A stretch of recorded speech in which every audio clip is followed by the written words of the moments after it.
தேர்வு காலங்கள் தொடங்கியிருக்கு. பள்ளிக்கூட மாணவர்களுக்கு இந்த ஒரு செய்தி.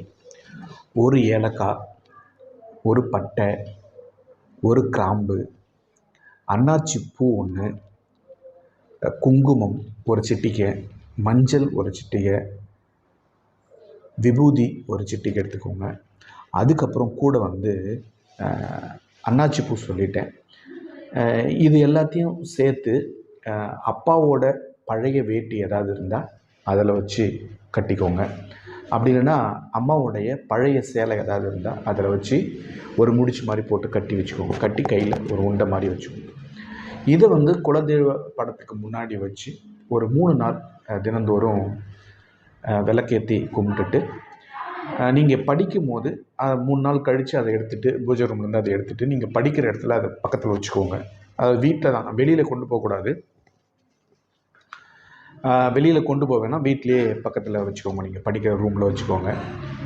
படித்து முடிச்சுட்டு படுக்க போகும்போது அதை எடுத்து உங்கள் தலைக்காணிக்கு அடியில் வச்சுட்டு படுங்க.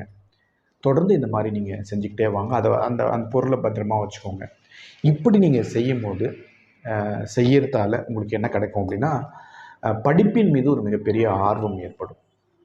குறிப்பாக அப்பா அம்மாவனுடைய கஷ்டத்தை நினச்சி நீங்கள் நல்லா படிப்பீங்க. ஒன்று, படித்தது மனசில் பதியும்.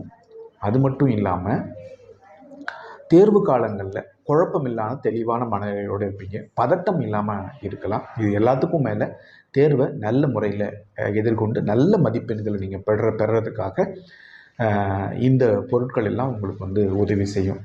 உங்களுக்கு எப்பவுமே ஒரு பாசிட்டிவ் எனர்ஜியை மட்டுமே இந்த பொருட்கள் கொடுக்கும். குறிப்பாக இந்த பொருட்கள் எல்லாம் சேர்ந்து அப்பாவோட வேஷ்டியோ இல்லை அம்மாவோடைய சேலையிலையோ நீங்கள் ஒரு முடிச்சு மாதிரி போட்டு வச்சுக்கும் போது, முடிஞ்சால் 2துலேயுமே கொஞ்சம் கொஞ்சம் துணி எடுத்து மேலே கீழே வச்சு ஒரு முடிச்சு போட்டு வச்சுக்கோங்க. அவ்வளோ அருமையான ஒரு பாசிட்டிவ் எனர்ஜி உங்களுக்கு கிடைக்கும். இது பூஜை ரூமில் இருக்கணும். அடுத்து நீங்கள் படிக்கிற ரூமில் இருக்கணும். நீங்கள் படித்து முடிச்சிட்டிங்க, நீங்கள் எங்கேயாவது வெளியில் போகிறீங்க, ஸ்கூல் போகிறீங்கன்னா அதை மீண்டும் கொண்டு போய் அந்த பூஜை ரூம்லேயே வச்சுட்டு போய்டுங்க. இது நீங்கள் பூஜை ரூம்லேயும் நீங்கள் படிக்கிற இடத்தையும் தவிர வேறு எங்கேயும் வைக்கக்கூடாது. இதை நீங்கள் செய்யும் போது உங்களை சுற்றி நிச்சயமாக ஒரு நல்ல பாசிட்டிவ் வைப்ரேஷன் கிடைக்கும். படிப்பில் ஆர்வம் அதிகமாக இருக்கும். நல்ல மதிப்பெண்கள் எடுக்கிறதுக்காக நல்ல ஒரு சிறந்த தூய்மையான மனநிலையில் நீங்கள் படிக்க முடியும்.